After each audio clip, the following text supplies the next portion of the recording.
Alright guys, what's up? We're back. Today we're talking more Club World Cup. Alright, we're talking about Bayern versus Flamengo, and we're also going to be talking about Inter Miami versus PSG. I'm not going to take credit, but I will. I told you so.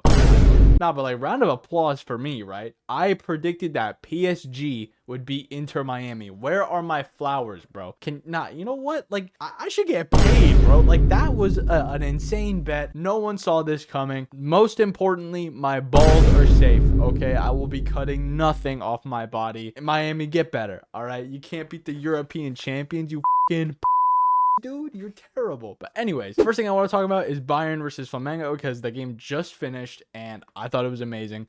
Let's talk about it. The first half, super exciting. Super exciting. Non-stop goals. It was on pace of like almost a goal like every 10 minutes or something like that. The game starts and then they take a corner kick. Bayern takes a corner kick and Flamengo own goals.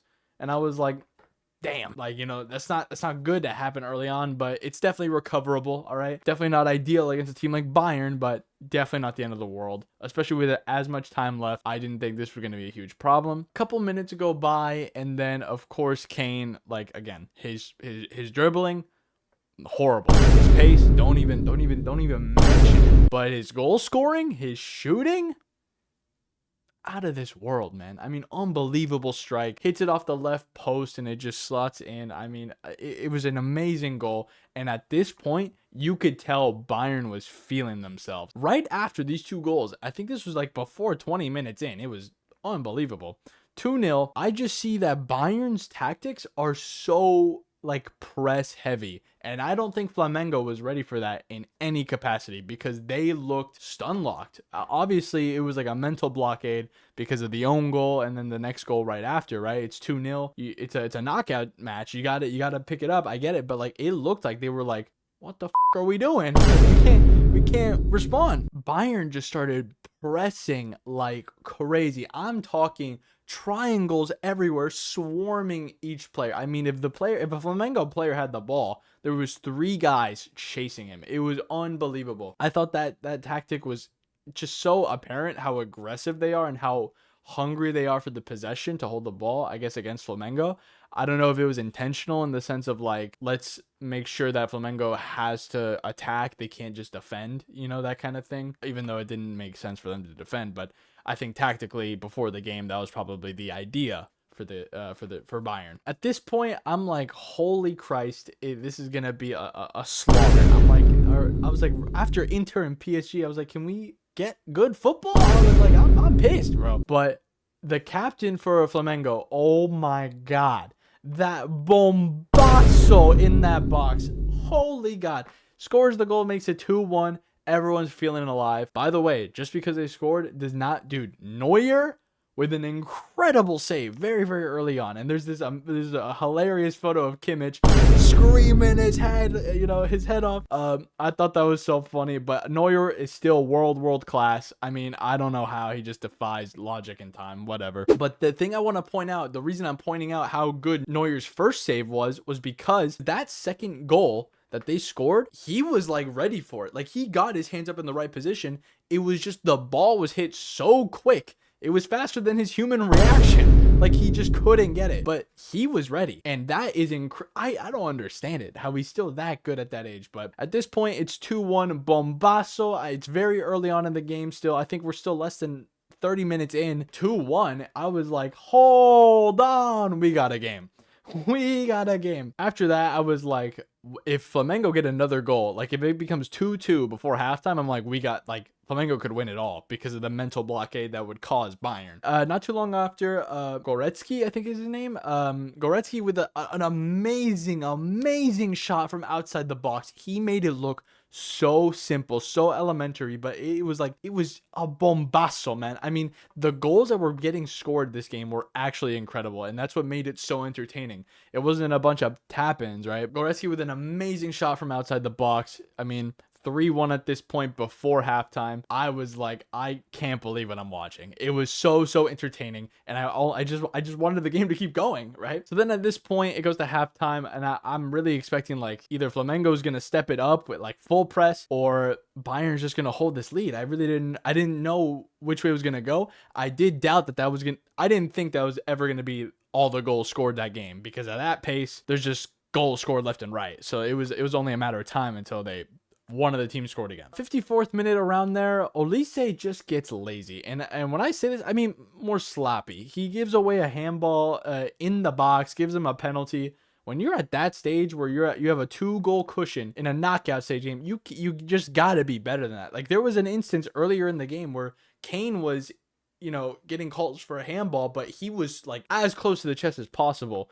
If you're an attacker, you have to have that instinct just like that. You can't be lazy with it. So Jorginho takes it, makes it 2-3. At this point, I'm like, they could come back. They very realistically could come back. So I'm still entertained at this point. I'm like, wow.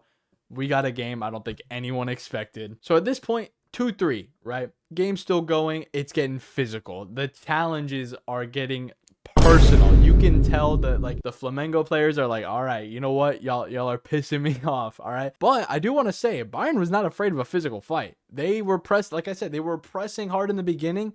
I think they knew what style and what aggressive approach they should bring into this game, or they should have brought to this game, because you got to establish very early on, you're not going to push us around. We're going to push back if you push us.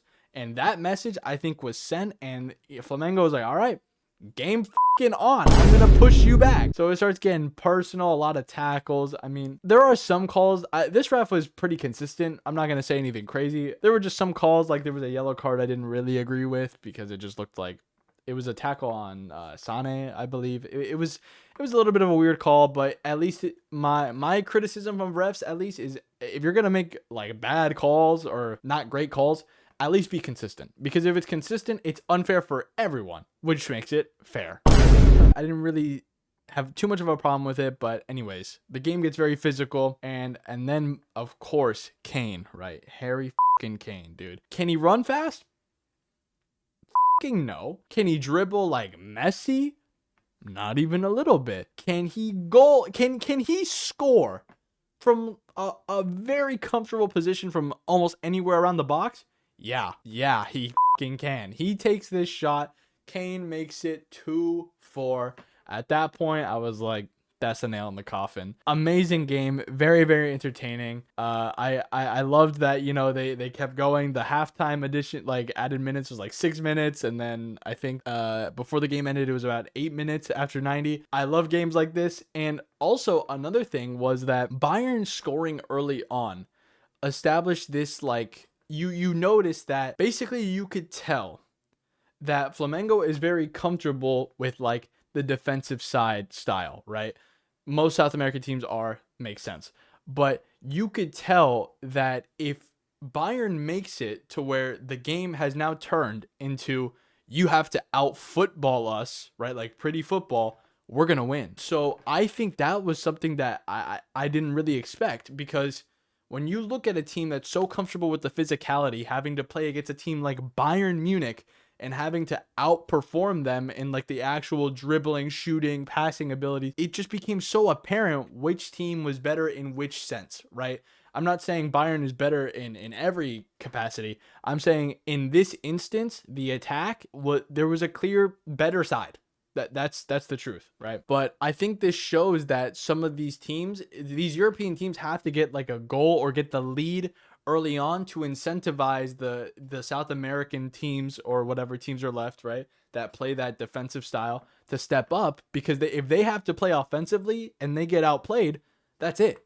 Like, they just can't do much. I thought it was really entertaining because we saw the physicality style of the Brazilian, football style, but also a lot of their attempts to play a lot like the European style attack. And that's very entertaining. Loved this game. If you guys haven't seen the highlights, go watch it. Incredible game. Bayern are through. They're going to be facing PSG. That's going to be a game, by the way. We're going to be covering that. So if you guys do want to see that video, like, subscribe, we'll be there. All right. Now, let's talk about PSG versus Inter Miami. I'm going to keep this relatively short because, like, jokes aside, we all knew exactly what was going to happen, okay? It breaks my heart because, truth be told, if you watch the game, you saw that Messi was just by himself. And when I say that, I'm not saying Suarez didn't try or Busquets didn't try or Jordi didn't try. They had so much reliance on Messi that it really just looked like he was the only player who could really do anything impactful on the field. First of all, Inter Miami's defense in midfield is shocking. It's shocking. The way that PSG presses, for you to try to hold the ball and, like, you know, try to pass out the back like that against the best team in Europe, debatably the world, it makes no fucking sense. Okay? It didn't make any sense. That first half was a slaughter. Exactly what we thought was going to happen. I think a lot of people saw it's Messi, right? And Messi has had these moments in his careers where he can take these teams that aren't, you know, on par with their opponents and carry them to victory. But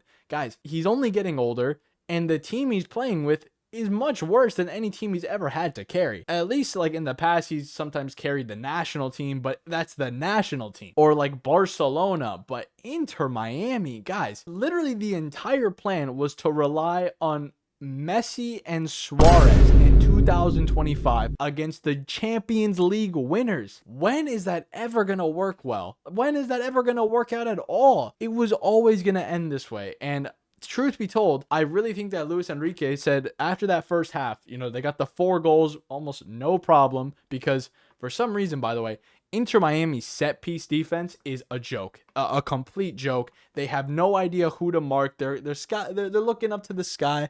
They don't know what they're doing. It's a mess. Okay, it's a whole mess. If you want to take this team, like, if you want a serious criticism on this team, like in compared to like these higher level teams, guys, this team is bad. Like, this team is just bad. PSG showed very, very clearly there's levels, right? I get it. You have Messi, you have Suarez, you have the names, right, of these older legends, but they can't do everything. They can't because they're older. There was a million instances where Inter Miami's players were just letting down Messi or Suarez, or in the build-up play, not getting passes through, giving up the ball. It was a joke. It was a sick joke that this game ever happened. Regardless, it's very sad to see because Inter Miami, like, to be honest with you, I have already said this before, the Saudi League is much better than the MLS, okay? Don't give me any shit about, like, yes, it's probably, the MLS is probably more well-rounded for sure, but this is a joke. This was a joke. I'm not saying Al Hilal would tie with PSG, but to get dominant, like, belt to ass for 45 minutes, bro. PSG, the second half, looked like they didn't try. It looked very apparent that Luis Enrique said, all right, we got the 4 goals.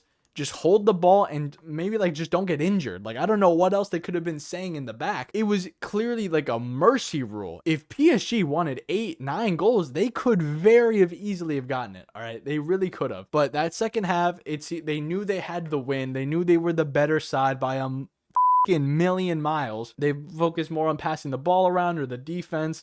And that's where Messi stepped up, you know, trying to get something to happen. He couldn't get the ball in the back of the net. And the worst part is, even if he does, like, there was a few instances he got through past the defense. Bro, Donnarumma's in net. I mean, what do you want this guy to do? He's human, right? He's human and he's aging, and it's okay that he's not the best player in the world at this second anymore. He's the greatest of all time. He has nothing left to prove. And anyone who is saying that he failed, you didn't watch the game and you're just trying to say shit about Messi. The truth is, he was far and away the best player on that team. All right, by a million miles. He was amazing. All right, he did everything he could. But guys, it's a team sport. Hot take, you can't 1 versus 11. All right, at 38 or 39 or however old he is. At some point, it was like, just like the best case scenario at some point for Inter Miami was that Messi just scored a goal to make it 4-1. That's pathetic. That's pathetic that it got to that point. It just, this mismatch, this like mismatch of a game is just so, it was so hard to watch, honestly. Obviously, Inter Miami are out of the Club World Cup. They got further than I think a lot of people thought. Fair enough to them because, again, they had Messi, but guys, the best team in Europe, you got to be realistic. I really didn't see, it really looked like for the first like 30 minutes, Inter Miami couldn't even get the ball past the halfway point.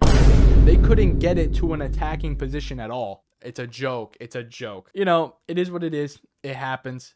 Inter Miami is out. Let me know what you guys thought about this Club World Cup today. Let me know what you thought about these games. I thought that the Flamengo and Bayern game, like I said, incredible game. If you want to go see the highlights, I highly recommend it. Very entertaining. PSG Inter Miami, it went exactly like you think it would go. Okay, you don't gotta look anything up. All right, belt to ass, and then final whistle. That's it. Let me know what you guys thought. If you guys did like this video, like, share, subscribe. You know, do all that stuff. You know I love you guys, right? You know that. Go follow me on Instagram. Go follow me on TikTok. I post some YouTube shorts here as well. So try to find any way to consume my content. I'll always appreciate it. And yeah, I'll see you guys later. Peace.